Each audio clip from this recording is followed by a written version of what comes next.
നമസ്കാരം, ഞാൻ ബൈജു നായർ. നമ്മുടെ ചാനലിലേക്ക് സ്വാഗതം. ഇന്ന് എൻ്റെ കൂടെയുള്ളത് നമ്മുടെ പ്രിയപ്പെട്ട താരം ബാലു വർഗീസ്. നമസ്കാരം. നമസ്കാരം. Good morning. പിന്നെ ബാലുവിൻ്റെ വീട്ടിലെ ഒരു താരവും നമ്മുടെ കൂടെ ഉണ്ട്, അത് ലെക്സസ് ആണ്. അപ്പോൾ ബാലുവിൻ്റെ കാര്യത്തിൽ ബാലു തന്നെ പറയായിരുന്നു, ഈ സിനിമാ പ്രൊമോഷൻ അല്ലാതെ ഇൻ്റർവ്യൂസ് അങ്ങനെ കൊടുത്തിട്ടില്ല. ഞാനിപ്പോൾ ഇന്നലെ ബാലുവിനെ പറ്റി കൂടുതൽ മനസ്സിലാക്കാം എന്ന് വിചാരിച്ച് ഇൻ്റർവ്യൂസ് നോക്കുമ്പോഴൊക്കെ സിനിമാ പ്രൊമോഷനെ കാണുള്ളൂ. പിന്നെ ഒരു വിക്കിപീഡിയ പേജ് മാത്രമേ ഉള്ളൂ. അത് ഞാൻ കുത്തിയിരുന്ന് പഠിച്ചു. ആണോ? എൻ്റെ അമ്മേ.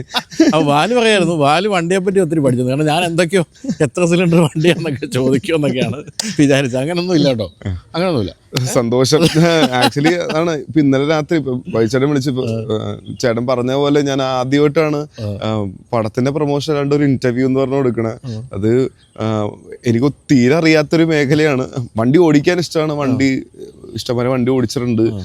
അതല്ലാതെ എനിക്ക് വണ്ടിനെ പറ്റി കാര്യമായിട്ട് അങ്ങനെ ആധികാരികമായിട്ട് ഇല്ല. അങ്ങനത്തെ ഒരു ചോദ്യങ്ങളൊന്നും നമ്മൾ ഈ പറഞ്ഞ പോലെ ഇതിന്റെ മെക്കാനിക്കൽ കാര്യങ്ങളൊന്നും നിങ്ങളോടും ചോദിച്ചിട്ട് കാര്യമില്ല എന്നുള്ളത് കൊണ്ട് തന്നെ നമ്മളിതിന്റെ മറ്റു കാര്യങ്ങളൊക്കെ ചോദിക്കും. മറ്റേ എന്തുകൊണ്ട് ലെക്സസ് എന്നുള്ളതായിരിക്കും ആദ്യത്തെ ചോദ്യം. സാധാരണഗതിയിൽ നമ്മൾ സിനിമയിൽ വളരെ കുറച്ച് പേര് ലെക്സസ് ഉപയോഗിക്കുന്നത്. അധികം മറ്റേ ബി എം ഡബ്ല്യൂ, നിങ്ങളുടെയൊക്കെ പ്രായത്തിലുള്ള BMW പോകുമ്പോൾ എന്തുകൊണ്ടാണ് ഒരു ഹൈബ്രിഡ് എടുക്കാൻ തീരുമാനിച്ചത്? അത് എനിക്കിപ്പം വണ്ടി ഓടിക്കണതിൻ്റെ കംഫർട്ട്, വണ്ടിനകത്ത് ഇരിക്കണതിൻ്റെ കംഫർട്ടാണ് എൻ്റെ മെയിൻ എന്നെ ഭയങ്കരമായിട്ട് അട്രാക്ട് ചെയ്തത്. ഇപ്പോൾ ഭയങ്കര ഹാർഡ് സസ്പെൻഷൻസ് ആണ് ബാക്കി എല്ലാ പരിപാടിയിൽ എനിക്ക് കിട്ടിയേക്കുന്നത്. ഇപ്പോൾ BMലൊക്കെ ആണെങ്കിൽ കുറച്ചുകൂടി ഹാർഡ് സസ്പെൻഷനാണ്. പക്ഷെ ഓടിക്കാൻ കുറച്ചുകൂടി അഗ്രസീവ്, ഭയങ്കര സുഖവും മറ്റേ വണ്ടികളൊക്കെ ആയിരുന്നു. പക്ഷേ ഞാൻ ആക്ച്വലി ഒരു പ്രീമിയം കാർ എന്നുള്ള പരിപാടിയിലേക്ക് പോയപ്പോൾ ഇതിനു മുമ്പ് എനിക്കിപ്പോൾ സ്വിഫ്റ്റ് ഉണ്ടായിരുന്നു, പിന്നെ വെന്യൂ, അങ്ങനെയൊക്കെ ആയിരുന്നു ഞാൻ മേടിച്ചിരുന്ന വണ്ടികൾ. പക്ഷേ എനിക്ക് ഒരു പ്രീമിയം വണ്ടിയിലേക്ക് പോകണം. കുഞ്ഞ് കൈ കഴിഞ്ഞപ്പോൾ എനിക്കൊരു പ്രീമിയം വണ്ടി, എനിക്കൊരു കുഞ്ഞിനായിട്ട് എനിക്ക് പ്രീമിയം വണ്ടി പോകണം എന്നൊക്കെ ഭയങ്കര കാര്യമായിട്ട് എനിക്ക് ചെറുപ്പം തുടങ്ങിയല്ല, കുഞ്ഞാവണേൻ്റെ തൊട്ട് മുമ്പ് എനിക്ക് അങ്ങനത്തെ ഒരു ഭയങ്കര ആഗ്രഹം എനിക്ക് ഭയങ്കര കാര്യമായിട്ടുണ്ടായിരുന്നു. അപ്പോൾ അങ്ങനെ വന്നപ്പോൾ എനിക്ക് ഭയങ്കര കംഫർട്ടബിൾ ആയിട്ട് പോകണം, ഭയങ്കര ഒരു സസ്പെൻഷൻ്റെ സുഖം എനിക്ക് ഭയങ്കര കാര്യമായിട്ട് അനുഭവിക്കണം എന്ന് ഭയങ്കര കാര്യമായിട്ട് തോന്നിയപ്പോൾ അങ്ങനെ ഓടിച്ചു നോക്കിയപ്പോൾ എനിക്ക് പെട്ടെന്ന് ഈ വണ്ടി കയറി ഓടിച്ചപ്പോൾ എനിക്ക് ഭയങ്കര വേറൊരു ലക്ഷറി ആൻഡ് കംഫർട്ടബിൾ ഫീല് കിട്ടിയിട്ട് അങ്ങനെ നോക്കിയതാണ്. ശരിക്കും പറഞ്ഞാൽ ഭയങ്കര സ്മൂത്ത്, ഒരു ഇലക്ട്രിക് കാർ പോലെയാണ് അല്ലേ ഇതിൻ്റെ ഒരു?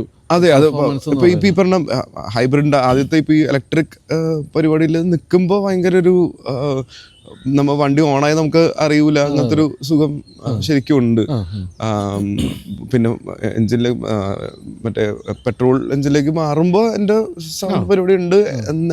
എന്നിരുന്നാൽ പോലും അതിന്റെ ഭയങ്കര സ്മൂത്ത്നെസ് ആൻഡ് ഒരു ഒഴുക്ക് ഭയങ്കര രസമായിട്ട് വണ്ടിക്ക് ഉണ്ട്. മൈലേജ് എങ്ങനെ നോക്കിയിട്ടുണ്ടോ? മൈലേജ് നോക്കാറില്ല എന്നൊക്കെ നമ്മൾ ജാടക്കൊക്കെ പറയുമെങ്കിലും നോക്കിയിട്ടൊക്കെ ഉണ്ട്. ഇപ്പൊ ഈ പറഞ്ഞ മറ്റേ ഹൈബ്രിഡിന്റെ ഈ പറഞ്ഞ 20-25 കിട്ടുന്നൊക്കെ പറഞ്ഞ പോലത്തെ പരിപാടിയൊന്നുമില്ല. നമ്മള് അത്യാവശ്യം കാലെടുത്ത് പോകുമ്പോ ഒരു 10-12 എന്നൊക്കെ പറഞ്ഞ വണ്ടിയില് എന്തായാലും അത് കൺസിസ്റ്റന്റ് ആയിട്ട് അങ്ങനെ തന്നെ കിട്ടാറുണ്ട്. എങ്കിൽ പോലും ഇപ്പം ഇതിനേക്കാളൊക്കെ വളരെ ചെറിയ SUVs പോലും അത്ര ഇടുന്നുള്ളൂ. അതെ. അത് മോശമല്ല, ഒട്ടും മോശമല്ല. ഇപ്പൊ ഞാൻ അല്ലാണ്ടുള്ള വേറെ വണ്ടികളായാൽ പോലും നമുക്ക് ഫ്രണ്ട്സിന്റെ ഒരു വണ്ടിയുണ്ട്, അത് നമ്മൾ ഇതുപോലെ ഞാൻ അത്യാവശ്യം കാലെടുത്ത് പോയി കഴിഞ്ഞാൽ ഒരു 8 താഴേക്ക് ആയിരിക്കും മൈലേജ് പോകുന്നത്. അപ്പൊ അതിന് വെച്ച് നോക്കുമ്പോൾ നല്ല അടിപൊളിയായിട്ട് എനിക്ക് മൈലേജ് കിട്ടുന്നുണ്ട്. അപ്പൊ നമ്മൾ പരിചയപ്പെട്ടതിന് ശേഷം വീട്ടിലേക്ക് ഒരു ചെറിയ വണ്ടി കൂടി വാങ്ങിക്കാൻ വേണ്ടി എൻ്റെ അടുത്ത് അഡ്വൈസ് ചോദിച്ചത്. അതുപോലെ ഇതിന്റെ കാര്യത്തിൽ ആരാ അപ്പൊ ആ സമയത്തൊക്കെ ഒരു അഡ്വൈസ്? എൻ്റെ വണ്ടിയുടെ കാര്യത്തിൽ എപ്പോഴും അഡ്വൈസ് ഞാൻ മെയിനായിട്ട് ചോദിക്കുന്ന ആസിയുടെ അടുത്താണ്, മച്ചാൻ്റെ അടുത്താണ്, ആസിഫിന്റെ അടുത്താണ്. അപ്പോൾ മച്ചാൻ്റെ അടുത്താണ് ഞാനിപ്പോൾ ഈ വണ്ടി എൻ്റെ അടുത്ത് ആക്ച്വലി എൻ്റെ അടുത്ത് ഇതിനെക്കുറിച്ച് പറഞ്ഞിരുന്ന ചിദംബരമാണ്, നമ്മുടെ ഡയറക്ടർ ചിദംബരമാണ്. അപ്പോൾ അവൻ എൻ്റെ അടുത്ത് പറഞ്ഞ ആളിയാ ഈ വണ്ടി ഒന്ന് നോക്കി നോക്ക്. കാര്യം ഞാൻ കുറേ നോക്കിക്കൊണ്ടിരിക്കണ്ടായിരുന്നു. അപ്പം ഇതൊന്ന് നോക്കി നോക്കും. അപ്പോൾ എനിക്ക് ലെക്സസിൻ്റെ ഒരു വേറൊരു പ്ലസ് പോയിന്റ് ആയിട്ട് എനിക്ക് തോന്നിയെന്ന് വെച്ചാൽ ഒരുപാട് വണ്ടികളില്ല.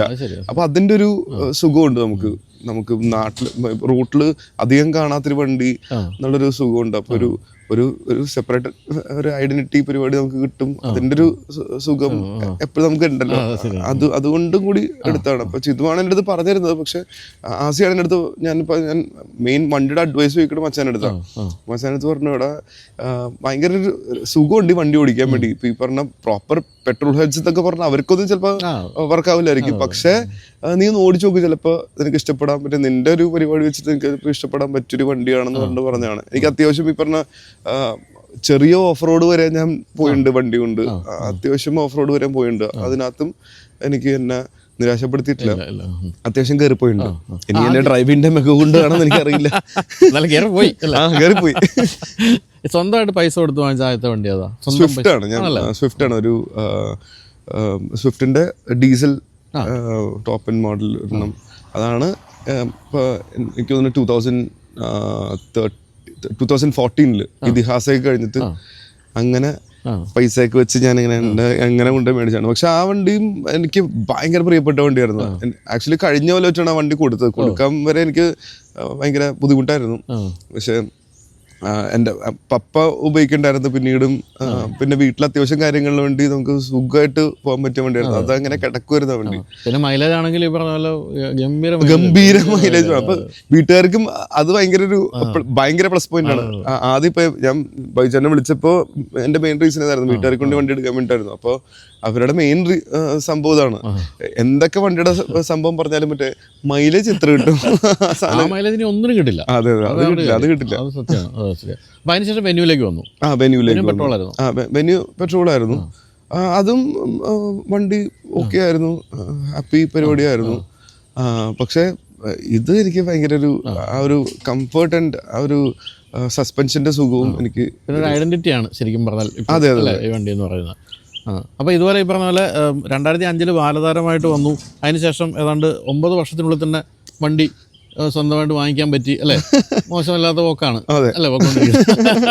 അപ്പോൾ ഈ പറഞ്ഞാലാണ് പല കാര്യങ്ങളും ഈ അധികം ഇൻ്റർവ്യൂസ് വരാത്തതുകൊണ്ട് തന്നെ ബാലുവിൻ്റെ പല കാര്യങ്ങളും നമുക്ക് അറിഞ്ഞൂടെ. എങ്കിൽ പോലും നമുക്കറിയാവുന്ന ഒരു കാര്യം, നമ്മുടെയൊക്കെ പ്രിയപ്പെട്ട സംവിധായകനും നടനുമൊക്കെ ലാലിൻ്റെ അനന്തരവനാണ് എന്നുള്ള കാര്യമാണ്. പിന്നെ അലക്സ് പോളിൻ്റെയും അനന്തരവനാണ് അല്ലേ? അപ്പോൾ 2 സിനിമക്കാർ സജീവമായി സിനിമയിൽ ഉള്ള 2 പേരാണ് വീട്ടിലുള്ളത്. അപ്പോൾ ഈ സിനിമ എന്ന് പറയുന്നത് വീട്ടിൽ എപ്പോഴും സംസാരിക്കുന്ന ഒരു വിഷയമായിട്ടാണോ അപ്പോൾ പതുക്കെ മനസ്സിലേക്ക് ഇത് കടന്നു വന്നത്? ഡെഫിനറ്റ്ലി. കാര്യം ഇപ്പം നമ്മൾ പല വീട്ടിലെ കുട്ടികളുടെ അടുത്ത് വലുതാകുമ്പോൾ എന്താണ് ഏറ്റവും വലിയ സംഭവം എന്നൊക്കെ നമ്മൾ സംസാരിക്കുമ്പോൾ അവർ ചിലപ്പോൾ എനിക്ക് വലുതായി ഡോക്ടർ ആവണം അല്ലെങ്കിൽ മറ്റേതാവണം എന്നൊക്കെ പറയുമായിരിക്കും. പക്ഷെ നമ്മളുടെ വീട്ടിലൊക്കെ ഏറ്റവും വലുത് സിനിമയിൽ എന്തെങ്കിലുമൊക്കെ ചെയ്യണം. അതാണ് നമ്മളുടെ ഞങ്ങളുടെ അല്ല. ഇപ്പൊ എൻ്റെ ആയാലും ഇപ്പൊ ഒരാളെ ചേട്ടൻ മിസ്സായി, ഇപ്പൊ ജീൻ പോൾ ലാലുള്ള മകൻ. അപ്പൊ ഞാനും ജീൻ ഞങ്ങൾ ഒരുമിച്ചാണ് വളർന്നത്. അപ്പോ നമ്മൾ ഒരുമിച്ച് സിനിമ സ്വപ്നം കാണുമ്പോഴും നമ്മൾ ഞങ്ങളുടെ മെയിൻ ഐഡൽ ലാലങ്കിളായിരുന്നു, ലാലങ്കിൾ അലക്സങ്കിൾ. അപ്പോൾ എല്ലാവരും മറ്റേ സിനിമയിൽ ഭയങ്കര കാര്യമായിട്ടുള്ള പരിപാടികൾ ചെയ്യുന്നു. ആ സിനിമയുടെ ഒരു മാജിക്കിന്റെ ഉള്ളിൽ നിൽക്കുന്ന ആൾക്കാർ. അപ്പൊ അതിനകത്തേക്ക് എങ്ങനെയെങ്കിലും കയറി പറ്റണമെന്ന് ഭയങ്കര ആഗ്രഹം ഉണ്ടായിരുന്നു. ഒരിക്കലും നടരാമെന്നൊന്നും പ്രതീക്ഷിച്ചല്ല. പക്ഷെ ഈ പറഞ്ഞ അവസരങ്ങൾ കിട്ടി.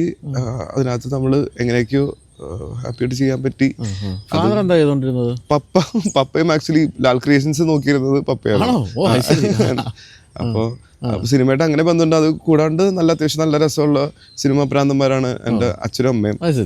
പണ്ടൊക്കെ സ്കൂൾ വിട്ട് ഞങ്ങള് വെള്ളിയാഴ്ച ആണെങ്കിൽ വൈകിട്ട് വീട്ടിലേക്ക് വരുമ്പോൾ പപ്പ അമ്മ ഉണ്ടാവില്ല, അല്ലെങ്കിൽ അമ്മ എല്ലാ ദിവസവും വീട്ടിലുണ്ടാവണം. വെള്ളിയാഴ്ച സിനിമ റിലീസ് ആവണ ദിവസമാണെങ്കിൽ അവര് എന്തായാലും സിനിമക്ക് പോയിരിക്കും.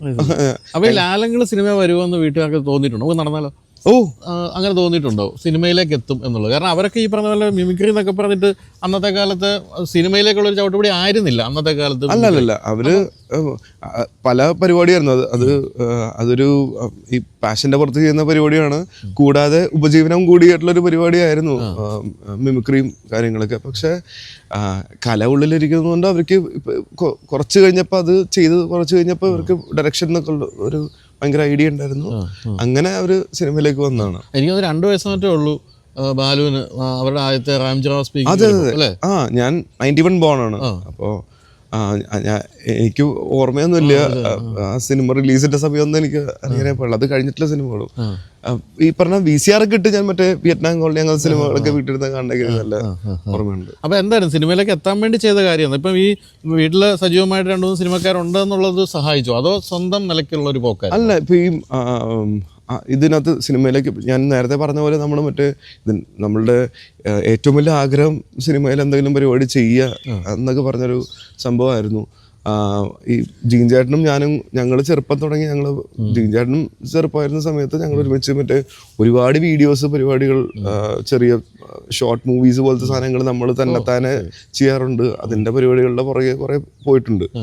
അപ്പോൾ ആ സമയത്ത് നമ്മൾ അങ്ങനെ ചെയ്യുമായിരുന്നു. പക്ഷേ അവര് ലാലങ്കളുടെ സൈറ്റിലോ അങ്ങനെ നമ്മൾ കൊണ്ട് കാണിച്ച് ഞങ്ങൾ ചെയ്തേക്കുന്ന പരിപാടി എന്ന് പറഞ്ഞാൽ ആ സംഭവം ഉണ്ടായിട്ടില്ല. പിന്നെ ഇപ്പോഴത്തെ പോലെ യൂട്യൂബ് അങ്ങനെ ഇട്ടിട്ടുള്ളൊരു അതായിരുന്നില്ല. നമുക്ക് ഇത് എങ്ങനെയാണ് ഇത് ചെയ്യുന്നതെന്ന് പഠിക്കാനുള്ളൊരു ഭയങ്കര ആഗ്രഹം നമുക്ക് പണ്ടേ ഉണ്ടായിരുന്നു. അപ്പൊ ജീൻ ചേട്ടൻ ആദ്യമായിട്ടൊരു സിനിമ ചെയ്തപ്പോൾ എൻ്റെ അടുത്ത് അതിനകത്ത് അപ്പൊ എൻ്റെ അസിസ്റ്റന്റ് ഡയറക്ടറായിട്ട് ഞാൻ വർക്ക് ചെയ്തതാണ്. അപ്പോൾ അസിസ്റ്റന്റ് ഡയറക്ടറുടെ എഴുത്തിന് വേണ്ടിയിരുന്നാണ് ഒരു വർഷത്തോളം എൻ്റെ എഴുത്തിന്, അതിനാണ് ഹണി ബി. അപ്പൊ അങ്ങനെ ഇരുന്നപ്പോൾ എൻ്റെ അടുത്ത് പറഞ്ഞാൽ ഈ ക്യാരക്ടർ നീ ചെയ്താൽ പറഞ്ഞിട്ട് എന്നെ കൊണ്ട് ചെയ്യിച്ചാണ് ഹണി ബിയിൽ. അതാണ് എനിക്കൊരു ബ്രേക്ക് കിട്ടിയത്. അതിനു മുമ്പ് ഇപ്പൊ ഈ ചാന്ത് പൊട്ടുന്ന സിനിമയിലാണ് അപ്പൊ അത് ഞാൻ ചോദിക്കാൻ നടത്തി പോയതായിരുന്നു. ഇപ്പൊ ലാലിന്റെ പടത്തിൽ വരാതെ ലാൽ ജോസിന്റെ പടത്തിലാണ് എൻട്രി. അതെങ്ങനെയാ സംഭവിച്ചത്? അല്ല, ലാൽ ജോസിന്റെ പടത്തിൽ എന്ന് പറഞ്ഞാലും ഒരു നെപ്പോട്ടിസത്തിന്റെ ഒരു സൈഡ് തന്നെയാണ് കാര്യം. ലാലങ്കിള് എന്റെ പ്രൊഡ്യൂസറായിരുന്നു. അപ്പൊ അതിനകത്ത് ഇപ്പൊ ഈ പറഞ്ഞ ഇന്ദ്രജിത്തിന്റെ ചെറുപ്പം എന്നൊക്കെ പറഞ്ഞ് നോക്കി അവര് കുറെ അന്വേഷിച്ചൊക്കെ ഉണ്ടായിരുന്നു. അപ്പോൾ മറ്റേ അങ്ങനത്തെ ഒരു വലിയ കളറില്ലെങ്കിലും നുണക്കുഴിയൊക്കെ വെച്ച് അഡ്ജസ്റ്റ് ചെയ്തിട്ട് ഞാൻ അതിനകത്ത് കയറിയാണ്. അപ്പൊ ഇന്ദ്രന്റെ ചെറുപ്പത്തിന് വേണ്ടി അപ്പൊ അങ്ങനെ ഒരു പരിപാടി ചെയ്യാൻ വേണ്ടി പോയി. അപ്പൊ ഈ പറഞ്ഞ ഞാനും എന്റെ പുറകെ ഭയങ്കര കാര്യമായിട്ട് നടക്കണമെന്നൊക്കെ ഇവർക്ക് തോന്നിയിട്ടായിരിക്കും ജീജന്റെ കൂടെ ഇങ്ങനെ കുറെ സാധനങ്ങൾ ഞങ്ങൾ ചെയ്യുന്നുള്ളൊരു മൂട്ടിലായിരിക്കുള്ളൂ. എൻ്റെ അടുത്ത് ഒന്ന് പോയി ഓഡിഷൻ പോലെ പുള്ളിയുടെ അടുത്ത് പോയി ചെയ്ത് കൊടുക്കാൻ പറഞ്ഞു. ലാൽജു സാറിൻ്റെ അടുത്ത് ചെയ്യാൻ പറഞ്ഞു. അപ്പൊ അങ്ങനെ ചെയ്ത് കഴിഞ്ഞപ്പോൾ ലാൽജു സാറിന് ഇഷ്ടപ്പെട്ടിട്ടാണ് ചെയ്തത്. അത് ചെയ്തപ്പോൾ ഭയങ്കര കാര്യമായിട്ട് അത് വർക്കായി. അവർക്കും ഭയങ്കര കാര്യമായിട്ട് ഇഷ്ടമായി. പിന്നെ അവരുടെ അസോസിയേറ്റ്സ് പിന്നെ ഒരിക്കലും ഞാൻ ഇപ്പം ഈ പറഞ്ഞ ഇതിന്റെ ബേസ് കൊണ്ട് അതിന്റെ പുറകെ പോകാൻ എനിക്ക് അതിന്റെ ഒരു കാര്യം വന്നിട്ടില്ല. അതിന്റെ അസോസിയേറ്റ്സ് അങ്ങനത്തെ അസിസ്റ്റന്റ് ഡയറക്ടേഴ്സ് ഈ പടത്തിൽ വർക്ക് ചെയ്ത് അങ്ങനെ അടുത്ത പടങ്ങളിലേക്ക് പോയി. പിന്നെ തലപ്പാവ് ചെയ്തു. അതും ഈ പറഞ്ഞ ലാലങ്ങളുടെ ചെറുപ്പത്തിന് വേണ്ടി നോക്കിയപ്പോൾ ലാലങ്ങളുടെ പോലത്തെ ഒരു പയ്യനെ കിട്ടുന്നില്ല. അപ്പൊ ഞാൻ ഈ പടത്തിൽ ചെയ്തെന്ന് പറഞ്ഞപ്പോ അങ്ങനെ എന്നെ വിളിച്ചാണ്. അതും ലാലങ്ങള് പറഞ്ഞ് വിളിക്കണല്ല, രണ്ടും എന്നെ വിളിച്ചാണ്. അപ്പൊ അങ്ങനെയാണ് സിനിമയിലേക്ക് പതുക്കെ വന്നത്. പിന്നെ മെയിൻ ഒരു ബ്രേക്ക് എനിക്ക് കിട്ടുന്നത് ഹണി ബി എന്നുള്ള സിനിമയിലാണ്. പക്ഷേ സിനിമ എന്ന് പറയുന്നത് ശരിക്കും പറഞ്ഞാൽ നമ്മൾ ഭയങ്കരമായിട്ട് ആഗ്രഹിച്ചാൽ സിനിമയിൽ എത്തും എന്നുള്ളതിൻ്റെ മറ്റൊരു ഉദാഹരണമായിട്ട് നമുക്ക് വേണമെങ്കിൽ അല്ലേ ബാലു വേറെ ഒന്നും ചിന്തിച്ചിട്ടില്ല ജീവിതത്തിൽ അല്ലേ? വേറെ ഒന്നും ആകണമെന്നൊന്നും ചിന്തിച്ചിട്ടില്ല. ഉറപ്പായിട്ടും ഏറ്റവും മാക്സിമം എന്ത് ചെയ്യണം എന്ന് പറഞ്ഞാൽ ബിസിനസ് എന്നൊക്കെ പറഞ്ഞ എന്ത് ചെയ്യും. മറ്റേ നമുക്ക് എന്തെങ്കിലും കള്ളക്കടത്ത് കടത്തില്ല, എന്തെടുത്ത് കടത്തുന്ന് പറഞ്ഞാൽ എന്ത് ബിസിനസ് എന്ന് പോലും എനിക്ക് ഒരു ഐഡിയ ഉണ്ടായില്ല. പക്ഷെ സിനിമയിൽ എന്തെങ്കിലും ചെയ്യണം എന്ന് എനിക്ക് ഭയങ്കര ആഗ്രഹം ഉണ്ടായിരുന്നു. എങ്കിൽ പോലും അഭിനയം ആണ് തീരുമാനിച്ചപ്പോഴാണ്. അഭിനയമാണ് കാരണം ജീനിന്റെ കാര്യത്തിൽ സംവിധായകനായിട്ടാണല്ലോ. അല്ല, ഞാൻ അതാ പറഞ്ഞ അതിനു മുമ്പ് ഞാനീ പറഞ്ഞ അഭിനയിച്ചപ്പോ ഈ ബാലതാരമായിട്ട് കുറെ സിനിമകളിൽ ചെറിയ ചെറിയ വേഷങ്ങൾ ചെയ്തായിരുന്നു. പക്ഷെ അത് കഴിഞ്ഞിട്ട് എനിക്കും ഡയറക്ഷൻ എന്നൊക്കെ പറഞ്ഞൊരു ഐഡിയ ആയിരുന്നു. അതും ഈ പറഞ്ഞ ലാലങ്ങൾ എന്ന് പറഞ്ഞൊരു ഐഡിയയിൽ നമ്മൾ മുമ്പിൽ കാണുകൊണ്ടായിരിക്കും ഡയറക്ഷൻ എന്ന് പറഞ്ഞ പരിപാടി ഭയങ്കര കാര്യമായിട്ടുണ്ടായിരുന്നു. അതിനുവേണ്ടി കുറെ വർക്ക് ചെയ്തായിരുന്നു. എഴുത്തിന്റെ വേണ്ടി ജീൻ്റെ കൂടെ ഇരുന്നായിരുന്നു. അങ്ങനെ ഇരുന്നപ്പോ പിന്നെ ജീൻചാണ്ടാണ് പിന്നെയും തട്ടി എന്നെ അഭിനയത്തിലേക്ക് ഇട്ടത്. ജീൻചാണ്ട് ഒരു കോമ്പറ്റീഷൻ ആവോ എന്ന് വിചാരിച്ചിട്ടാവണം. അതെ അതെ. പിന്നെ ജീൻചാണ്ട് ഇപ്പൊ എനിക്ക് കോമ്പറ്റീഷൻ ആവുന്ന ജീൻ ഇപ്പൊ മറ്റേ ചിദംബരത്തിന്റെ അടുത്ത പടത്തില് ബാലനില് ജീൻചാൻ ഒരു മെയിൻ ക്യാരക്ടർ. ശരി ശരി. ഇങ്ങനെയൊക്കെ ആണെങ്കിലും ഏറ്റവും നാച്ചുറൽ ആക്ടർ. ഞാനിപ്പോൾ കഴിഞ്ഞ ദിവസവും ബാലു എനിക്ക് ഇന്റർവ്യൂ ചെയ്യണമെന്ന് ആഗ്രഹമുള്ളത്. ഞാൻ ഭയങ്കരമായിട്ട് ശ്രദ്ധിക്കുന്ന ഒരു നടനാണ്. ഭയങ്കര നാച്ചുറൽ ആയിട്ടുള്ള ആക്ടിംഗ് ഉണ്ട്. ഈ കൂട്ടുകാരുടെ കൂടെയുള്ള സിനിമകളിൽ ഗംഭീരമായിട്ട് അഭിനയിച്ചു. പക്ഷെ അതിനുശേഷം ഒരു ഭയങ്കര വ്യത്യസ്തമായ സാധനമാണ് ജാനമനിലേക്ക് വന്നപ്പോൾ അല്ലേ? ജാനമനിൽ ഒരു തമാശ പോലും ഇല്ല. ഈ രൂപമൊക്കെ മാറിയിട്ട് ഭയങ്കര മെച്ചൂർഡായിട്ടുള്ള ഒരു കള്ളൂടിയനാണെങ്കിൽ പോലും ഭയങ്കര സെന്റിമെന്റ്സ് ഒക്കെ അഭിനയിച്ചു അല്ലേ? അതൊരു ഭയങ്കര വ്യത്യാസമായിരുന്നു അല്ലേ? അതിനുവേണ്ടി മുന്നൊരുക്കങ്ങൾ ഒക്കെ ഉണ്ടായിരുന്നു? അതോ മുന്നൊരുക്കം ആക്ച്വലി എനിക്ക് താങ്ക്സ് പറയേണ്ടത് കോവിഡിൻ്റെ അടുത്താണ്. കാര്യം കോവിഡിൻ്റെ സമയത്താണ് ശരിക്കും ഈ ജാനമൻ്റെ ഒരു പെട്ടെന്നാണ് ഈ പടം ഓണാവുന്നത്. അപ്പോൾ ചിതു പറഞ്ഞു എടാ ഒരു പുതിയ പടം നമ്മളതിൻ്റെ ഒരു ത്രെഡ് ഉണ്ടായിരുന്നു ചിതുവിൻ്റെ അടുത്ത്. ഇപ്പം പറഞ്ഞ ഒരു മരണവീട് ഒരു ജനന വീട് എന്നുള്ളൊരു ത്രെഡ് ഉണ്ടായിരുന്നു. അത് പ്രൊഡക്ഷനെടുത്ത് സംസാരിച്ചു. അതിൻ്റെ ഒരു ഐഡിയ പറഞ്ഞപ്പോൾ അവർക്ക് ഭയങ്കര വർക്കായി. അതിൻ്റെ ഡിസ്കഷൻ എന്ന് പറഞ്ഞിട്ടിരിക്കുക. അപ്പോൾ കോവിഡ് ആയതുകൊണ്ട് ആർക്കൊരു പരിപാടിയില്ല. ഞങ്ങൾ അതിൻ്റെ ഡിസ്കഷന് വേണ്ടി ഞങ്ങൾ ഇരിക്കുമായിരുന്നു. അപ്പോൾ അങ്ങനെ ഇരുന്നിരുന്ന് ഈ ക്യാരക്ടറിനെ കുറിച്ച് നമ്മൾ സംസാരിച്ച് മിക്ക ദിവസങ്ങളും നമ്മൾ മീറ്റിംഗ് ഉണ്ടാവും. അല്ലെങ്കിൽ ആഴ്ചയിലൊരു 3 ദിവസമെങ്കിലും നമ്മളിതിനു വേണ്ടി ഇരിക്കുമായിരുന്നു. ചിതു, ഞാൻ, ഗണു, നമ്മളെല്ലാവരും കൂടി ഇരിക്കുമായിരുന്നു. ഗണപതിയും എല്ലാവരും കൂടി ഇരിക്കുമായിരുന്നു. അപ്പോൾ അത് ഭയങ്കരമായിട്ട് ഹെൽപ്പും ചെയ്തായിരുന്നു. കാര്യം ഈ ക്യാരക്ടർ എന്താണ്, ഇയാൾ എങ്ങനെ ചിന്തിക്കുമെന്ന് എനിക്ക് കൃത്യമായിട്ട് അറിയായിരുന്നു. മോനിച്ചന്റെ ക്യാരക്ടറിനെ പറ്റി എനിക്കും ചിതുവിനും ഗണപതിക്കും ബാക്കി നമ്മുടെ കൂടെ അത്രയും കൂറായിട്ട് നിൽക്കുന്ന ടീമിന് എല്ലാവർക്കും മോനിച്ചിന് അത്ര അറിയായിരുന്നു. അപ്പോൾ അത് ഭയങ്കരമായിട്ട് ഹെൽപ്പ് ചെയ്തായിരുന്നു. അതാണ് ശരിക്കും എപ്പോഴും നമ്മളൊരു ക്യാരക്ടറെ ബിൽഡ് ചെയ്യാൻ വേണ്ടിയും അല്ലെങ്കിൽ ക്യാരക്ടറെ നമുക്ക് നന്നായിട്ട് മുമ്പിൽ കൊണ്ട് കാണിക്കാൻ വേണ്ടി നമ്മൾ ഹെൽപ്പ് ചെയ്യുന്നതെന്ന് എനിക്ക് തോന്നുന്നത്. പക്ഷെ എങ്കിൽ പോലും അതിനകത്ത് ഇപ്പം ബേസിലിന്റെ ഒക്കെ കൂടെയുള്ള ആ ഒരു കൂട്ടുണ്ടല്ലോ അവരെല്ലാരും കൂടി, അതിലൊരാളായ മതിയാരം തോന്നിയിട്ടുണ്ടോ? ഒരിക്കലും എനിക്ക് മോനിച്ചൻ എന്റെ ഹാർട്ടിനോട് അത്രയും അടുത്ത് നിൽക്കുന്ന ഒരു ക്യാരക്ടറാണ് മോനിച്ചൻ. അത് എനിക്ക് അത്രയും ഇമോഷണലി ഭയങ്കര എന്റെ ഹൃദയത്തോട് അടുത്ത് നിൽക്കുന്ന ക്യാരക്ടറാണ് മോനിച്ചൻ. അത് ഈ ഞാനിപ്പോ പറഞ്ഞ പോലെ പലരും അതിനെപ്പറ്റി പറഞ്ഞിട്ടുണ്ടാവും അല്ലേ, ഈ വളരെ വ്യത്യസ്തമായ സാധനം ചെയ്ത്. ഉറപ്പായിട്ടും. കാര്യം അത് ഞാൻ അതിന് മുമ്പ് ചെയ്തേക്കണല്ല. ഇപ്പോൾ ഹണീബി എന്ന് പറഞ്ഞ സിനിമ ചെയ്തപ്പോഴത്തേക്കും അത് കഴിഞ്ഞ് എൻ്റെ അടുത്തെല്ലാം ഇപ്പം പല സിനിമകൾ ചിന്തിക്കുമ്പോഴും പല ഡയറക്ടേഴ്സും ആദ്യം ചിന്തിക്കുന്നത് ഇപ്പോൾ ഈ കൊച്ചിയിലൊരു പയ്യെന്ന് പറയുമ്പോൾ ആദ്യം ബാലിനെ വിളിക്കുക, അങ്ങനെയായിരുന്നു എന്നെ കുറേ സിനിമകൾ വിളിച്ചുകൊണ്ടിരുന്നത്. വെച്ചാൽ അപ്പോൾ അതിൽ നിന്ന് തന്നെ ടോട്ടലി ഒരു വേറൊരു സാധനം എന്നെ ഒരു ഡയറക്ടർ ഇങ്ങനെ എന്നെ ഒന്ന് യൂസ് ചെയ്യാം എന്നുള്ള രീതിയിൽ തോന്നി ഡയറക്ടറായിരുന്നു ചെയ്തു. അപ്പം അങ്ങനെ വിളിച്ചത് കൊണ്ട് അതും എന്നെ ഭയങ്കരമായിട്ട്. അതുപോലെ തന്നെയാണ് എനിക്ക് തോന്നിയിരിക്കുന്നത് മീശ മാധവനിൽ ഇപ്പം ദിലീപും അതുപോലെ ഹരിസ് കേശവനും കൂടി അവരുടെ ഒരു കോംബോ ഉണ്ടല്ലോ. ആ കോംബോ എന്ന് പറയുന്നത് ശരിക്കും അവരുടെ ടൈമിംഗ് ആയാലും ഭയങ്കര ഗംഭീര ഒരു കോംബോ ആയിരുന്നു. സെയിം സാധനമാണ് കിങ് ലെയറിൽ വന്നപ്പോൾ അല്ലേ, ദിലീപിനോടൊപ്പം നിന്ന് ഏറ്റുമുട്ടി. അതൊരു സംഭവം തന്നെയായിരുന്നു. അതായത് ആ ടൈമിങ്ങും ഒക്കെ ഗംഭീരമായിരുന്നു. അപ്പോൾ ഈ പറഞ്ഞ ഫുൾ ലെങ്ത് ദിലീപിനെ പോലുള്ള നടൻ്റെ കൂടെ കിട്ടിയപ്പോൾ എന്തായിരുന്നു ആ ഒരു വേഷത്തെ പറ്റി കേട്ടപ്പോൾ തോന്നിയൊരു കാര്യം? എനിക്ക് ആക്ച്വലി വലിയ ലോട്ടറി തന്നെയായിരുന്നു. കാര്യം സിദ്ദിഖ് ലാൽ ഒരു സിനിമ പിന്നെ ചെയ്യുന്നു, അതിനകത്ത് ദിലീപേട്ടനെ പോലത്തെ ഒരു ആക്ടർ അഭിനയിക്കുന്നു. അതിന്റെ കൂടെയുള്ള ഒരു ക്യാരക്ടർ എന്ന് പറഞ്ഞപ്പോൾ ഞാൻ ഇത്രയും വലിയ ക്യാരക്ടർ ഒന്നും പ്രതീക്ഷിച്ചില്ല. ബിപിൻ ചേട്ടനെ എഴുതിക്കൊണ്ട് ഒന്ന് വായിച്ചു കഴിഞ്ഞപ്പോഴേ ഞാൻ ലോട്ടറി അടിച്ചു എന്നുള്ളൊരു സാധനം എനിക്ക് കിട്ടിയത്. ഇത് പിന്നെ നന്നായിട്ട് പെർഫോം ചെയ്യാന്നുള്ളൊരു പരിപാടി മാത്രമായിട്ടുള്ള മനസ്സിൽ. പിന്നെ അത് ഇപ്പൊ ഈ നമുക്ക് ആ സ്ക്രിപ്റ്റിൽ കാണുന്നതിന് സ്ക്രിപ്റ്റിനകത്ത് അത്ര ഗംഭീരമായിട്ട് ബിപിൻ ചേട്ടൻ എഴുതിയിട്ടുണ്ട്. അതുകൂടാതെ ഈ പെർഫോമൻസിന്റെ ഒരു പരിപാടിയാണ്. ഇപ്പൊ ഈ ആ ടൈമിംഗ് പരിപാടികൾ എന്നൊക്കെ പറയണത് ഇവരുടെ ഒരു ഗുണം കൂടിയാണ്. ലാലങ്കള് ചെയ്യുന്നു, അതിനകത്ത് ദിലീപേട്ടൻ ചെയ്യുമ്പോൾ ഈ പറഞ്ഞ നമ്മളിപ്പോൾ പല കോമഡി പരിപാടിയിലും പല ആൾക്കാർ പറഞ്ഞിട്ടുണ്ട്. ഇപ്പൊ ഈ പറഞ്ഞ 10 എണ്ണം വിട്ട് കാണിച്ചു തരുന്ന പോലെ ദിലീപേട്ടൻ നിലത്ത് വീഴുന്ന പോലെ സാധനങ്ങളൊക്കെ നമ്മൾ കണ്ടിട്ടുണ്ട്. പക്ഷെ അതിന് ഭയങ്കര രസകരമായിട്ട് പക്ഷെ നമുക്ക് കാണാൻ പറ്റും. കാര്യം അത് ഭയങ്കര രസമാണ് ഒരു ഡയറക്ടറെ സംബന്ധിച്ച്. മറ്റേ ഇത് വേണോ വേണ്ട, നെക്സ്റ്റ് അത് വേണോ ഇത് വേണം, അങ്ങനെ ചെയ്യാൻ പറ്റിയൊരു ആർട്ടിസ്റ്റ് നമുക്കിപ്പോൾ കിട്ടുക എന്ന് പറഞ്ഞാൽ ഭയങ്കര പണിയാണ്. പിന്നെ അത് ശരിക്കും ആ കൈൻഡ് ഓഫ് ഒരു കോമഡി എന്ന് പറയുന്നത് അത്യാവശ്യം തൊലിക്കെട്ടിയും ധൈര്യവും വേണം ആ സാധനം ചെയ്യാൻ വേണ്ടി. പാളിപ്പോകാവുന്ന സാധനങ്ങൾ ഭയങ്കരമായിട്ട് പാളിപ്പോകുന്ന ഐറ്റമാണ്. അപ്പൊ അത് ദിലീപേട്ടനെ പോലത്തെ ഒരാൾ നമ്മൾ കൂടെ വെക്കുമ്പോൾ നമുക്ക് ഭയങ്കര രസമാണ്. അപ്പൊ നമുക്ക് അങ്ങനെയാണെങ്കിൽ ഇങ്ങനെ ചെയ്ത് നോക്കിയാലോ എന്നൊക്കെ പറഞ്ഞ് നമുക്കും ചെയ്യാൻ പറ്റുന്നു. ഇപ്പൊ ഞാൻ ആ സമയത്ത് അവരെയൊക്കെ സംബന്ധിച്ച് ഞാൻ വളരെ തുടക്കക്കാരനാണ്. പക്ഷെ അവരുടെ കൂടെ അത്ര സ്പേസ് എനിക്കും തന്നായിരുന്നു. ഈ പറഞ്ഞ ചളി കോമഡി ആണെങ്കിൽ പോലും നമുക്ക് സംസാരിക്കാൻ പറ്റുള്ളൊരു സ്പേസ് വരെ അവരെല്ലാവരും തന്നത് ഭയങ്കര പ്ലസ് ആണ്. ഈ സ്വയം ഇംപ്രവൈസ് ചെയ്യാൻ വേണ്ടി എന്താ ചെയ്യുന്നത്? എന്തെങ്കിലും ഈ പറഞ്ഞ പോലെ കൂടെ സിനിമകൾ രാവിലെ ഒരു ഗുളി കഴിക്കും. അല്ല, ഒത്തിരി സിനിമകൾ ഇങ്ങനെ കണ്ടുകൊണ്ടേയിരിക്കും. അങ്ങനെയൊക്കെ നമ്മൾ കേട്ടിരിക്കുന്നുണ്ട്, നമ്മൾ അഭിനയിച്ചിട്ടില്ലാത്തതുകൊണ്ട് അറിഞ്ഞൂടാ ചെയ്യുന്ന അതിന് വേണ്ടി. അതൊന്നുമില്ല, അത് നമുക്കത് തോന്നുന്ന പരിപാടിയാണ്. അല്ലാതെ സിനിമ ഉണ്ട് മാത്രം. സിനിമ ഒബ്വിയസ്ലി നമ്മൾ സിനിമകൾ കാണും. അത് നമ്മളുടെ ഇപ്പൊ ഈ പഴയ സിനിമകൾ മാത്രമല്ല ഇപ്പോഴത്തെ എല്ലാ സിനിമകളും നമ്മൾ കണ്ടുകൊണ്ടിരിക്കണം. കാര്യം എന്നാലേ നമുക്ക് എന്താണ് ഇപ്പോഴത്തെ ആൾക്കാർക്ക് മറക്കാവുന്നതെന്നും കൂടി മനസ്സിലാക്കുന്ന ഒരു സംഭവം നമ്മൾ നോക്കും. അല്ലാതെ വേറെ കുറെ സിനിമ കണ്ടുകൊണ്ട് നമുക്ക് കൂടുതലും ഇംപ്രവൈസ് ചെയ്യാന്നുള്ള പരിപാടിയൊന്നുമില്ല. വേറെ ആൾക്കാരെയൊന്നും മാത്രമല്ലല്ലോ നമുക്ക്.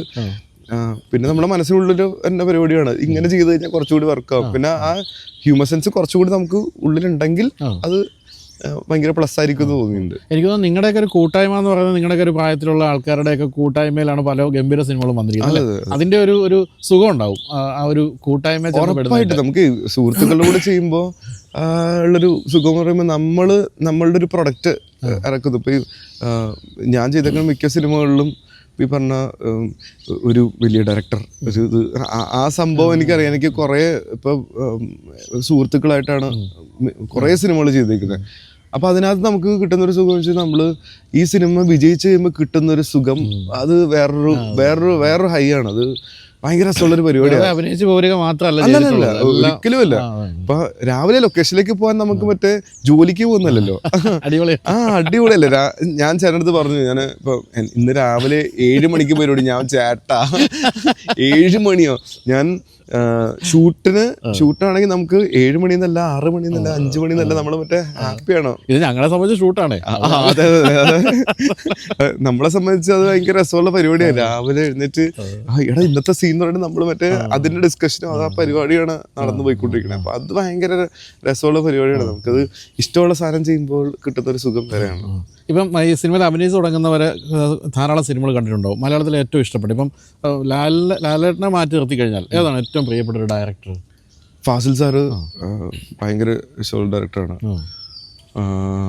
പിന്നെ നമുക്ക് മലയാളത്തിൽ കൺഫ്യൂഷൻ ആവുന്നത് എനിക്ക് ഒരാളെ പറയാൻ പറ്റില്ല. ചേട്ടൻ്റെ അറിയാലോ നമുക്ക്. ഞാൻ കഴിഞ്ഞ ദിവസം ഒരു പരിപാടി ഉണ്ടായിരുന്നു, അപ്പോൾ അതിനകത്ത് വെച്ച് ഞാൻ പറയായിരുന്നു കാര്യം, നമുക്ക് ശരിക്കും മലയാളം ആക്ടർ എന്ന് പറയുമ്പോൾ, ഒരു മലയാളി ആക്ടർ എന്ന് പറയുമ്പോൾ ശരിക്കും ഭയങ്കര ബ്ലെസ്ഡ് ആണ്.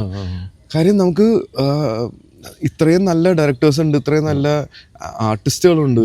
അപ്പോൾ അതുകൊണ്ട് നമുക്ക് പുറത്ത് ഇപ്പോൾ നമ്മൾ മലയാളം സിനിമ എന്ന് പറഞ്ഞിട്ട് ഞങ്ങളിപ്പോൾ മഞ്ഞുമലിൻ്റെ പരിപാടി അത്യാവശ്യം ഇന്ത്യ മുഴുവൻ സംസാരിച്ചൊരു വിഷയമായിരുന്നു. അതിനുവേണ്ടി പല സ്ഥലങ്ങൾ നമ്മൾ പോയിട്ടുണ്ട്. അപ്പോൾ അവിടെ ചെല്ലുമ്പോഴൊക്കെ മലയാളം സിനിമ എന്ന് പറയുമ്പോൾ നമ്മൾ മറ്റേ ഓക്കെ എഴുന്നേറ്റ് നിൽക്കുന്ന ഒരു അവസ്ഥ നമുക്ക് കിട്ടുന്നത്, അത് ഒരിക്കലും ഞങ്ങൾ ചെയ്തതോ അല്ലെങ്കിൽ നമ്മൾ ആരോ ചെയ്തോ അല്ല, നമ്മളുടെ മുമ്പിൽ ചെയ്തേക്കണ ആൾക്കാർ ചെയ്തേക്കണ ഒരു അതിൻ്റെ ഒരു സുഖമാണ്. അപ്പോൾ ലെജൻഡറി ഡയറക്ടേഴ്സ് അത്രയുള്ള, ലെജൻഡറി ആക്ടേഴ്സ് അത്രയുള്ള ഒരു ഇൻഡസ്ട്രിയിൽ ജനിക്കാൻ പറ്റിയ തന്നെ, അതിനകത്ത് വർക്ക് ചെയ്യാൻ പറ്റിയത് ഭയങ്കര ഒരു ഭാഗ്യമായിട്ട്. അതുകൊണ്ടാണ് ഇപ്പോഴും നമ്മൾ ഇനിയും പുതിയ സംഭവങ്ങൾ ചെയ്യണം, ഇനിയും ടെക്നിക്കലി ആൻഡ് സിനിമ പരമായിട്ട് പോലും നമുക്ക് പുതിയ നല്ല ക്വാളിറ്റിയുള്ള സിനിമകൾ നമുക്ക് മേക്ക് ചെയ്യണം. നമ്മളുടെ എല്ലാ ഡയറക്ടേഴ്സിനുള്ള ഒരിക്കലും നമ്മളുടെ ഇവിടെ ഒരു മോശം സിനിമ സംസാരിക്കാൻ വേണ്ടി വരാൻ ആൾക്കാർക്ക് ചമ്മലായിരിക്കുള്ളൂ. നമുക്ക് ഇങ്ങനെ ഒരു സംഭവം ചെയ്താലോ എന്നൊക്കെ പറഞ്ഞ ഡയറക്ടേഴ്സിനെ നമുക്കിപ്പോൾ കാണാൻ പറ്റുള്ളൂ. കാര്യം നമുക്ക് നമ്മളുടെ സിനിമയുടെ ഒരു ലെവൽ അങ്ങനെയാണ് ഇപ്പോൾ നിൽക്കുന്നത്. ഈ മഞ്ഞുമൽ ബോയ്സ് എന്ന് പറയുന്നത് വളരെ വലിയ മുന്നൊരുക്കങ്ങളും വലിയ സെറ്റൊക്കെ ഇട്ടൊരു സിനിമയാണല്ലോ. അത് ശരിക്കും ജാനേമൻ നമുക്കറിയാം, അത് അഭിനയിക്കുമ്പോൾ തന്നെ തോന്നിയേക്കാം നല്ലൊരു ഹിറ്റ് ആകുന്നു. പക്ഷേ ഈ മഞ്ഞുമൽ ബോയ്സ് എന്ന് പറയുന്നത് നേരത്തെ നമ്മൾ പറഞ്ഞ പോലെ എങ്ങനെ പാളിപ്പോകാവുന്ന ഒരു ഐറ്റം ആയിരുന്നു. നിങ്ങൾക്കൊക്കെ എന്താ തോന്നില്ല അഭിനയിച്ചുകൊണ്ടിരിക്കുമ്പോൾ? അഭിനയിച്ചുകൊണ്ടിരിക്കുമ്പോൾ എന്തായാലും പടം നന്നായിരിക്കും, നല്ല രീതിയിൽ തന്നെ പോകുന്നു, ഭയങ്കര കോൺഫിഡൻസ് ഉണ്ടായിരുന്നു.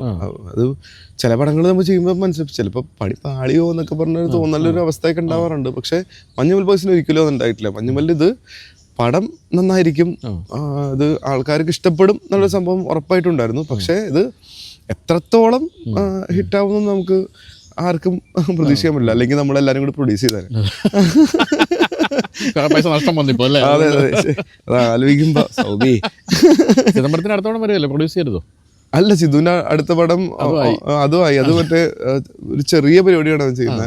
ഭയങ്കര മനോഹരമായിട്ടുള്ള ഒരു കുഞ്ഞാണ് പടത്തിലെ നായകൻ. ബാലൻ എന്നാണ് പടത്തിന്റെ പേര്. ചെറിയ കുട്ടിയാണ് പടത്തിലെ നായകൻ. അതിലല്ലേ ബാലു ഇല്ലേ? ഇല്ല, അതിനകത്ത് ജീൻചേട്ടൻ മാത്രമേ ഉള്ളൂ. അതിനകത്ത് വേറെ നോൺ ആർട്ടിസ്റ്റുകൾ ആരും ഇല്ല. ജീൻചേട്ടൻ ചെയ്യുന്നുണ്ട്. അപ്പൊ ഞാനില്ലെങ്കിലും കുടുംബത്തിൽ ആരെങ്കിലും ചെയ്താൽ മതിയല്ലോ. ഈ അലക്സ് പോളും എന്ന് പറയുന്ന ഒരു, ശരിക്കും പറഞ്ഞാൽ അലക്സ് വേണ്ട രീതിയിൽ പരിഗണിക്കപ്പെട്ടിട്ടുണ്ടോ ഈ സംശയം തോന്നിയ ഒരു മനുഷ്യൻ? എന്തുകൊണ്ടാണ് അദ്ദേഹം കുറച്ച് ഇൻട്രോവേർട്ടാണോ? എന്താണ് അലക്സിന്റെ? അല്ല, അലക്സങ്ങളുടെ പരിപാടികളായിട്ട് പോകുന്നുണ്ട്. ഇപ്പോൾ ഈ പറഞ്ഞ പോലെ നമുക്ക് ഇഷ്ടമുള്ള കാര്യങ്ങളാണല്ലോ ചെയ്യേണ്ടത്. പുള്ളി അലക്സങ്ങൾ മ്യൂസിക് തെറപ്പി അങ്ങനത്തെ പരിപാടികൾ ഇപ്പോൾ ആൾക്കാരുടെ നല്ലതിന് വേണ്ടിയിട്ടുള്ള കുറേ കാര്യങ്ങൾ ചെയ്യുന്നുണ്ട്. അപ്പോൾ ആ സൈഡിൽ കൂടി അലക്സങ്ങൾ പോകുന്നുണ്ട്. അലക്സങ്ങൾ ശ്രദ്ധിക്കപ്പെടണമെന്ന് വെച്ചാൽ ആ സമയത്ത് ഒരു 2000s ഏറ്റവും വലിയ, ഇപ്പൊ എനിക്ക് തോന്നുന്നു ഏറ്റവും കൂടുതൽ CDs വിറ്റേക്കണത് ക്ലാസ്മേറ്റ്സിന്റെ ആയിരിക്കും. ആൽബം വിറ്റേക്കണത് മലയാള സിനിമയുടെ. പിന്നെ CDs പിന്നെ അങ്ങനെ ഉണ്ടായിട്ടില്ല. പക്ഷെ ഏറ്റവും കൂടുതൽ വിറ്റേക്കണത് അലക്സങ്ങളുടെ CD. ഞാൻ ചോദിച്ചത് അതിനുശേഷം. പക്ഷെ ആ ഒരു ഗ്രാഫ് സിനിമയിൽ അദ്ദേഹം അങ്ങനെ അങ്ങോട്ട് കൊണ്ടുപോയില്ല. അതാ ഞാൻ ചോദിച്ചത്. അലക്സങ്ങളുടെ ഇഷ്ടത്തിനുള്ള കാര്യങ്ങൾ ചെയ്തുകൊണ്ടിരിക്കുന്നുണ്ട്, വളരെ ഹാപ്പി ആയിട്ട് ചെയ്യുന്നുണ്ട്. അപ്പോൾ നമ്മൾ ഹാപ്പി ആയിട്ടിരിക്കലാണല്ലോ ഏറ്റവും മെയിൻ കാര്യം. അപ്പോൾ വീട്ടുകാർക്ക് വലിയ സന്തോഷം കാണും. അച്ഛനമ്മ പ്രത്യേകിച്ച് വലിയ സിനിമാ പ്രാന്തരായതുകൊണ്ട് ബാലു സിനിമയിൽ എത്തിയതിന് വളരെ സന്തോഷത്തോടെ ആയിരിക്കുമല്ലോ കാണുന്നല്ലേ? ഉറപ്പായിട്ടും. അവരും സിനിമ ഭയങ്കര കാര്യമായിട്ട് അവരും ഇങ്ങനെ എന്നെക്കാളും വലിയ സിനിമാ പ്രാന്തന്മാരാണ് വീട്ടുകാർ. അപ്പോൾ അതിൻ്റെ അവർക്കും ഈ പറഞ്ഞ ചില സമയത്ത് എൻ്റെ അടുത്ത് അങ്ങനെ പറയാറില്ലെങ്കിലും പല സമയത്ത് അവർക്ക് അഭിമാനമുണ്ടെന്നൊക്കെ തോന്നാറുണ്ട്. ആരാ ഏറ്റവും വലിയ ക്രിട്ടിസൈസ് ചെയ്യുന്നത്, നമ്മുടെ അഭിനയത്തെ ക്രിട്ടിസൈസ് ചെയ്യുന്ന ആരാ ഏറ്റവും കൂടുതൽ, അല്ലെ വിലയിരുത്തുന്ന ആരാ? അത് ഭാര്യ ആയിരിക്കുള്ളൂ. ആണല്ലേ? അമ്മയൊക്കെ മിക്കവാറും മറ്റേ ആടാ നല്ലടാ സൂപ്പറാണെന്നൊക്കെ പറയാറുണ്ട്. പക്ഷെ ഭാര്യ വന്നിട്ട് അതിന്റെ ആവശ്യം ഉണ്ടായില്ല എന്നൊക്കെ പറഞ്ഞ മിക്കവാറും ഉണ്ടാവും. ഭാര്യക്ക് ഏറ്റവും ഇഷ്ടപ്പെട്ട ബാലുവിന്റെ സിനിമ ഏതാ? അവക്ക് അങ്ങനെ ഹണിബി ആകാൻ സാധ്യതയുണ്ട് അല്ലേ? അല്ല, ഹണീബി ഉറപ്പായിട്ടും അങ്ങനെയാണ്. അത് കഴിഞ്ഞിട്ടാണ് ഞങ്ങള് പ്രേമിച്ചത്. അതുകൊണ്ട് അതുകൊണ്ടായിരിക്കും ചിലപ്പോ ഹണീബിയായിട്ട് വന്നതാ. അല്ലല്ല എന്റെ കൂടെ അഭിനയിക്കാണ്ടായിരുന്നു. ഹായം ടോണി എന്ന് പറഞ്ഞ ജീവന്റെ ഒരു പടത്തിൽ അഭിനയിക്കാണ്ടായിരുന്നു. അതുകൊണ്ട് ഞങ്ങള് ഫ്രണ്ട്സായി ഒരു 4 വർഷം നമ്മള് ഫ്രണ്ട്സ് ആയിരുന്നു. അത് കഴിഞ്ഞിട്ട് പിന്നെ പതുക്കെ പ്രേമിച്ചു തുടങ്ങി. അങ്ങനെ കല്യാണം കഴിച്ചാണ്. അപ്പോൾ ഇതിൻ്റെ ഇടയ്ക്ക് വളരെ അധികം ശ്രദ്ധിക്കപ്പെടാതെ പോയ എനിക്ക് ഭയങ്കര ഇഷ്ടമുള്ള സിനിമയാണ് രമേശൻ സുമേഷ് അല്ലേ? നല്ല രസമുള്ള സിനിമയാണ്. പക്ഷെ അത് ശ്രദ്ധിക്കപ്പെട്ടില്ല. പക്ഷെ അതിൽ ഗംഭീരമായിട്ട് നിങ്ങൾ രണ്ടുപേരും ശ്രീനാഥ് വാസി അതുപോലെ ബാലു ഗംഭീരമായിട്ട് അഭിനയിച്ച സിനിമ നിങ്ങൾ കാണാത്തവരുണ്ടെന്ന് കണ്ടോളൂ. വളരെ സിമ്പിൾ സിനിമയാണ്, പക്ഷെ നല്ല രസമായിട്ട് ചെയ്തൊരു സിനിമയായിരുന്നു അല്ലേ? അദ്ദേഹത്തിന്റെ രണ്ടാമത്തെ സിനിമ ഒന്നും വന്നില്ല. അതിന്റെ ഡയറക്ടറുടെ അവൻ റൈറ്ററാണ് സനൂപ്. ഇപ്പൊ കുറെ പടങ്ങളിൽ എഴുതുന്നുണ്ട്. ഇപ്പൊ ഈ ചത്താപ്പച്ച ഇപ്പൊ അർജുൻ ചെയ്ത പടത്തിന് അതിനകത്ത് അവൻ എഴുത്തിലുണ്ട്. കുറെ പരിപാടികളുണ്ട്. പുതിയ പരിപാടി സംസാരിക്കുന്നുണ്ട്. എന്റെ അടുത്ത് ഇപ്പൊ സംസാരിച്ചിട്ടുണ്ടായിരുന്നു. ഡിസ്കഷൻസ് ഒക്കെ നടക്കുന്നുണ്ട്. അന്വേഷണം പറഞ്ഞേക്കും. പിന്നെ എന്താണ് ഈ അടുത്ത സിനിമകൾ ഏതൊക്കെയാണ് ഇനി ഇപ്പൊ വരാൻ പോകുന്നത്? ഇപ്പൊ റിലീസിനുള്ളത് ബബബയാണ്. ദിലീപേട്ടൻ ലാലേട്ടൻ പരിപാടിയാണ് റിലീസിന് വരുന്നത്. ഇപ്പോൾ ഷൂട്ടിന് വരുന്ന കുറച്ച് സിനിമകളുണ്ട്. നമ്മുടെ ഓപ്പറേഷൻ ജാവയുടെ second part, operation Cambodia. Shoot കംബോഡിയയിലാവാൻ ചാൻസ് ഇല്ല. ചിലപ്പോൾ മിക്കവാറും തായ്ലൻഡും വിയറ്റ്നാം അങ്ങനെയൊക്കെ ആണ് അവർ പ്ലാൻ ചെയ്യുന്നത്. കംബോഡിയ ഷൂട്ട് ചെയ്യാൻ ഇപ്പോൾ കുറച്ച് പ്രശ്നങ്ങളൊക്കെ നടക്കുന്നുണ്ട്. അപ്പോൾ കാരണം ഇങ്ങനെയാണെന്നാണ് അവർ പറഞ്ഞത്. അതിൻ്റെ പരിപാടികൾ നടക്കുന്നു. അങ്ങനെ കുറച്ച് പടങ്ങളുടെ ഡിസ്കഷൻസ് നടന്നുകൊണ്ടിരിക്കുന്നു. എന്താണ് ശരിക്കും ഹോബീസ്? നമുക്ക് അങ്ങോട്ട് നടക്കാം അല്ലേ? നമ്മൾ നടപ്പാണ് നമ്മുടെ മെയിൻ. അപ്പോൾ എന്താണ് ഇത് ഈ സിനിമ അല്ലാതൊരു ഹോബി എന്താ? എൻ്റെ ഹോബി ഇത് തന്നെയാണ് കേട്ടോ. പണ്ട് ചെറുപ്പത്തിലൊക്കെ പറയുമെങ്കിൽ എനിക്ക് മറ്റേ കോയിൻ കളക്ഷൻ എന്നൊക്കെ പറയുമായിരുന്നു. ഇപ്പം അതൊന്നും അല്ല ഹോബി. എനിക്ക് ആ കോയിൻ എവിടെ കൂടെ എനിക്കറിയില്ല. ഇപ്പൊ സിനിമകളിൽ തന്നെയാണ് ഏറ്റവും വലിയ ഹോബി. പിന്നെ കുഞ്ഞുള്ളതുകൊണ്ട് വലിയ ഹോബി എടുക്കാൻ വേണ്ടി ഒരു സമയം കിട്ടാമല്ലോ വീട്ടിലാണെങ്കിൽ. എത്ര വയസ്സായിരുന്നു അവന്? 4.5 വയസ്സ്. അപ്പം യാത്രകളും അങ്ങനത്തെ പരിപാടികളൊന്നും പൊതുവെ ഉണ്ട്. ഉറപ്പായിട്ടും നമുക്കൊരു ഗ്യാപ്പ് കിട്ടിക്കഴിഞ്ഞാൽ നമ്മള് എപ്പോഴും യാത്ര ചെയ്യാറുണ്ട്. അതിന് ഏറ്റവും നമ്മളുടെ ഇയാൾ തന്നെയാണ് നമ്മുടെ കൂടെ എപ്പോഴും ഉള്ളത്. ഞാനും കുഞ്ഞും വൈഫും നമ്മളും മിക്കവാറും ട്രാവൽ ചെയ്യാറുണ്ട്. പറ്റുന്ന സമയത്തെല്ലാം വീട്ടുകാരെ നമ്മൾ എൻ്റെ ഫാമിലി ആയാലും എൻ്റെ വൈഫിൻ്റെ ഫാമിലി നമ്മളെല്ലാവരും കൂടി ഒരുമിച്ചും എല്ലായിടത്തും പോകും. അപ്പോൾ ഈ ഒരു പ്രായത്തിൽ എത്തുന്നതിന് മുമ്പ് ഈ ബൈക്ക് ഭ്രാന്ത് വന്നിട്ടില്ല? ഉണ്ടായിരുന്നു. ബൈക്ക് ഉണ്ടായിരുന്നു. എനിക്കൊരു ബുള്ളറ്റ് ഉണ്ടായിരുന്നു. Royal Enfield classic 350. അപ്പോൾ അത് ഞാൻ അത്യാവശ്യം കോളേജിന്റെ സമയത്ത് അതായിരുന്നു. അത് ഇത്തിരി മറ്റേ കോളേജിൽ വെറുപ്പിക്കലായിരുന്നു. ഞങ്ങളുടെ ക്ലാസ്സിൽ തന്നെ ഒരു 7-8 ബൈക്ക് ഉണ്ടായിരുന്നു. 8 ബൈക്ക് തന്നെ എൻ്റെ ക്ലാസ്സിലുണ്ടായിരുന്നു. ബുള്ളറ്റ്. എന്നിട്ട് അത് കൂടാതെ വേറെ ഡിപ്പാർട്ട്മെന്റിലെ ഒരു 5-6 ബൈക്കും കൂടി വേറെ കുട്ടികൾക്കുണ്ട്. എന്നിട്ട് നമ്മളെല്ലാരും കൂടി ഒരു കോളേജിൽ പോണതിന് നേരത്തെ പോകും. ഇതേപോലെ ഭയങ്കര നേരത്തെ പോയിരുന്നു. ഇതുപോലെ ഭയങ്കര നേരത്തെ പോയിട്ട് വേറൊരു ചായക്കടയുടെ അവിടെ ചായ കുടിച്ച് എല്ലാരും കൂടി വണ്ടി നിരത്തി എല്ലാരും വന്നാ പോവാ. എന്നിട്ട് പിന്നെയായിരുന്നു കോളേജിൽ പോകുന്നത്. പിന്നെ നമുക്ക് കോളേജിൽ ബുള്ളറ്റ് വണ്ടി കയറ്റാത്ത അവസ്ഥ വരെ ആയി. ഇത്രയും സൗണ്ട് കൊണ്ട് കോളേജിൽ കയറ്റാൻ പറ്റില്ല. എല്ലാരും കൂടി പല സൗണ്ടുള്ള പല ഓപ്പൺ ഷെല്ലുള്ള വണ്ടികളൊക്കെ ഇട്ട് പോകുമ്പോഴുള്ള പ്രശ്നങ്ങളൊക്കെ ഉണ്ടായിരുന്നു. അങ്ങനെ ബുള്ളറ്റ് നിരോധിച്ചു കഴിഞ്ഞപ്പോ തള്ളിക്കയറ്റാൻ തുടങ്ങി. അത് കുറച്ചാള് മുമ്പാണ് വിൽക്കേണ്ട ഒരു അവസ്ഥ വന്നത്. വിൽക്കേണ്ട അവസ്ഥ എന്ന് വെച്ചാൽ വണ്ടി ഇരുന്ന് ഓടിക്കാൻ പറ്റണ്ട. അങ്ങനെ കൊടുത്തു. എന്താണ് വണ്ടികളുടെ കാര്യത്തിൽ ഇപ്പൊ ഇത് ഓക്കെ ഗംഭീര വണ്ടിയാണ് എങ്കിൽ പോലും ഒരു ആഗ്രഹം എന്തെങ്കിലും ഉണ്ടോ? ഒരു വണ്ടി മനസ്സിൽ കൊണ്ട ഒരു വണ്ടി? ഉറപ്പായിട്ടും. ഇപ്പോൾ ഡ്രീം വെഹിക്കിൾ എന്നൊക്കെ പറഞ്ഞു കഴിഞ്ഞാൽ ഇപ്പോൾ ഒരു പോർഷ് കൈൻ GTS ഒക്കെ പറഞ്ഞാൽ അതൊക്കെ പല ആൾക്കാരും പറയും കൊക്കിലോ നിങ്ങൾ കൊത്താവും എന്നൊക്കെ പറയും. പക്ഷെ കൊക്ക് നമ്മളാണല്ലോ, നമ്മളാണ് തീരുമാനിക്കുന്നത്. നെക്സ്റ്റ് വണ്ടി എന്നൊക്കെ പറഞ്ഞാൽ ചിലപ്പോൾ എനിക്കൊരു X5 M40i എന്നൊക്കെ പറഞ്ഞു. എനിക്ക് കുറച്ചും കൂടി ഒരു അഗ്രസീവ് ആയിട്ടുള്ളൊരു വണ്ടി എടുക്കണം എന്ന് ഭയങ്കര ആഗ്രഹമുണ്ട്. അപ്പോൾ ഇത് ഇത്തിരി പാവമാണ്. എനിക്ക് അത്ര പാവമാണ്. പിന്നെ നമ്മള് ഇപ്പം ഞാൻ പറഞ്ഞു 91 പോണെന്ന് പറഞ്ഞപ്പോ ഇപ്പൊ നമ്മളെ മറ്റേ 90s കിഡ്സ് ഒക്കെ പറഞ്ഞ മാറ്റുമ്പോ നമ്മള് കുറച്ചും കൂടി ആവാൻ വേണ്ടി ശ്രമിക്കുമല്ലോ. ചിലപ്പോ അതിന്റെ ഭാഗമായിട്ടായിരിക്കും, എനിക്ക് അറിഞ്ഞുകൂടാ. കുറച്ചുകൂടി അങ്ങനെ ആഗ്രഹമുണ്ട്. കുറച്ചുകൂടി അഗ്രസീവ് ആയിട്ടുള്ള വണ്ടികൾ ഇനി ഞാൻ എടുക്കുമ്പോൾ കുറച്ചുകൂടി അഗ്രസീവ് ആയിട്ടുള്ള വണ്ടി എടുക്കാനാണ് എനിക്ക് ആഗ്രഹം. കുറച്ചുകൂടി പെർഫോമൻസ് താല്പര്യമുണ്ട്. പക്ഷെ ഒരിക്കലും ഒരു സെഡാൻ ആയിരിക്കില്ല. അതെ, എനിക്ക് ഇനി സെഡാൻ ആയിരിക്കില്ല. എനിക്ക് ഒരു തീർച്ചയായിട്ടും അതിനൊക്കെയുള്ള അവസരം ബാലുവിന് സിനിമയിൽ ഉണ്ടാവുമെന്നുള്ളൊരു സംശയമില്ല. കാരണം ഞാൻ നേരത്തെ പറഞ്ഞ പോലെ വളരെയധികം ഇഷ്ടപ്പെടുന്ന ആൾക്കാർ ധാരാളമുണ്ട് ബാലുവിൻ്റെ നാച്ചുറലായിട്ടുള്ള ഒരു ആക്ടിങ്ങിൻ്റെ ഒരു സംഭവമുണ്ട്. പിന്നെ പറഞ്ഞ പോലെ സിനിമയുടെ അകത്താണ് ജീവിക്കുന്നത്. സിനിമ കൂട്ടുകാരായാലും അതെ, വീട്ടിലായാലും സിനിമ, എല്ലാം സിനിമ, മൊത്തം സിനിമ അല്ലേ. സിനിമയിലല്ലായിരുന്നെങ്കിൽ എന്ത് ചെയ്തേനല്ലേ, സിനിമയിൽ എത്തിപ്പെട്ടില്ലായിരുന്നെങ്കിൽ എന്നാലും അതൊന്നും വേണ്ടി വന്നില്ല. അപ്പോൾ ഈ പറഞ്ഞ പോലെ ഗംഭീരമായിട്ട് മുന്നോട്ട് പോട്ടെ. അപ്പോൾ ഞാൻ നേരത്തെ പറഞ്ഞില്ല, എൻ്റെ ഒരു ആഗ്രഹമായിരുന്നു ബാലുവിനെ ഒന്ന് പിടികൂടുക എന്നുള്ളത്. അപ്പോൾ ഞാൻ എനിക്ക് വന്ന് നമ്മൾ ഇൻസ്റ്റാഗ്രാമിൽ മെസ്സേജ് അയച്ചാണ് ഞാൻ ബാലുവിൻ്റെ നമ്പറൊക്കെ വാങ്ങിച്ചിട്ട് വിളിച്ചത്. അപ്പോൾ ഏതായാലും അതൊരു നല്ല ഗംഭീര സംഭവം. കാരണം വെച്ചാൽ ബാലുവിൻ്റെ ഈ വന്ന വഴിയൊന്നുമുള്ള വീഡിയോകൾ ഇതുവരെ ഞാൻ കണ്ടില്ല. ഞാനിങ്ങനെ പ്രൊമോഷൻസിൽ കുറേ പേരുടെ കൂടെ ഇരുന്നുള്ള സംസാരം അല്ലാതൊരു വീഡിയോ ഒന്നും കണ്ടിട്ടില്ലായിരുന്നു. അപ്പോൾ അത് എനിക്ക് സാധിച്ചു എന്നുള്ളത് എനിക്ക് സന്തോഷമുണ്ട്. അപ്പോൾ എന്തായാലും thank you so much Balu. Thank you. അപ്പോൾ നമ്മൾ X5 ആയിട്ട് വീണ്ടും കണ്ടുമുട്ടും. ഉറപ്പായിട്ടും. ഇനി എന്നെ വിളിച്ചല്ലോ, ഉപദേശനൊക്കെ എന്നെ വിളിക്കുമല്ലോ. ഉറപ്പായിട്ടും വിളിക്കും. ചെറിയൊരു ഫീസേ ഉള്ളൂ, കുഴപ്പമില്ല. ഗൂഗിൾ പേ ചെയ്താൽ മതി. ശരി, താങ്ക് യു സോ മച്ച്.